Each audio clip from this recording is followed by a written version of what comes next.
Hello guys, വന്നു ഞാൻ.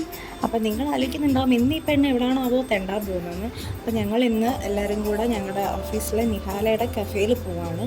Samovar എന്നാണ് കഫേയുടെ പേര്. പന്തിരങ്കാവാണ് അവളുടെ കഫേ വരുന്നത്. അപ്പം നമ്മളെല്ലാവരും കൂടെ അങ്ങോട്ടേക്കാണ് ഇന്ന്.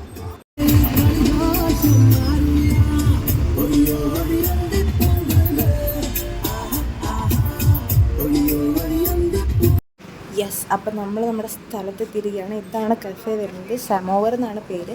പന്തിരങ്കാവ് ബസ് സ്റ്റോപ്പിൻ്റെ അടുത്തായിട്ടാണ് വരുന്നത് കേട്ടോ. അപ്പം അവിടെ നമ്മൾ എത്തി. എല്ലാവരും കുറച്ച് പേർക്ക് നേരത്തെ എത്തിയിട്ടുണ്ടായിരുന്നു. ഞങ്ങളും എത്തി.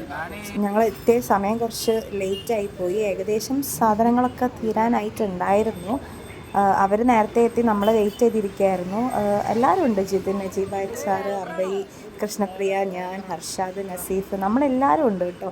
നസീഫാണ് നേരത്തെ കിടന്നുറങ്ങുന്നത് നിങ്ങൾ കണ്ടത്. വണ്ടിയിൽ കിടന്നുറങ്ങുന്നത് കണ്ടില്ല, അത് നസീഫായിരുന്നു. നസീഫ് ഭയങ്കര ക്ഷീണത്തിലായിരുന്നു. അവൻ്റെ ക്ഷീണമൊക്കെ തീർത്ത് നമ്മളിപ്പോൾ എല്ലാവരും കൂടെ ഒന്ന് ജസ്റ്റ് ഒന്ന് ചില്ല് ചെയ്യാൻ വേണ്ടിയിട്ട് വന്നതാണ്. അങ്ങനെ ഓർഡർ എടുത്തു.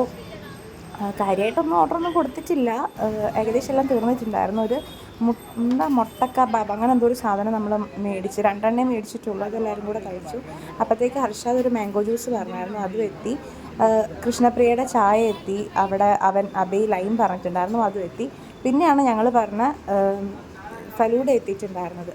അങ്ങനെ നമ്മൾ ഫലൂഡയൊക്കെ കഴിച്ചു. നല്ല ടേസ്റ്റ് ഉണ്ടായിരുന്നു. ഫലൂഡ 110 രൂപയാണ് ഫലൂഡയ്ക്ക്. എന്താണെങ്കിലും അടിപൊളിയായിരുന്നു. ഒന്ന് ഓളമാക്കാൻ വേണ്ടിയിട്ടാണ് അബൈ എല്ലാവർക്കും കയറി എല്ലാം എടുത്തു കൊടുക്കുകയൊക്കെ ചെയ്യുന്നത്. അവൻ പറഞ്ഞു ഒരു ഓളം ഇല്ലെന്ന്. എന്നിട്ട് അവൻ അവസാനം ആ സാധനം എടുത്തിട്ട് അതിൻ്റെ മേലെ സ്പൈഡർ വലയൊക്കെ വരച്ച് എന്താണ്ടൊക്കെയോ കാണിക്കുന്നുണ്ട്. എന്താണാവോ, അവന് തന്നെ അറിയത്തില്ല എന്താ കാണിക്കുന്നത്. അങ്ങനെ അവിടെ നിന്ന് നമ്മൾ നേരെ HR-ൻ്റെ വീട്ടിലേക്കാണ് കേട്ടോ പോയത്. കോഴിക്കോട് ടൗണിൽ സിറ്റിയിൽ നടുവിലാന്ന് പറഞ്ഞത്. പക്ഷേ ഇതേതോ കാട്ടില്ല. എന്താ പറയാനുള്ളത്? പേടിയാവുകയാണ് ഇവിടെ വരുമ്പോൾ. സത്യം പറഞ്ഞാൽ വഴികളിലൂടെ അയ്യോ അമ്പരപ്പിക്കുന്ന കാഴ്ചകളാണ് ഞാൻ കണ്ടുകൊടുക്കുന്നത്.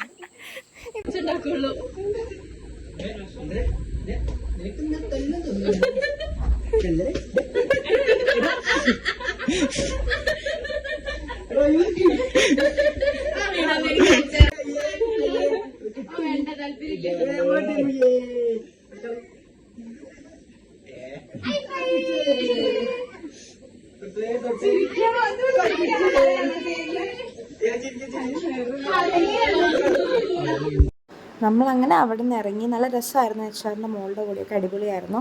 അപ്പം ഇനി ഇത്രയേ ഉള്ളൂ. ബായ്.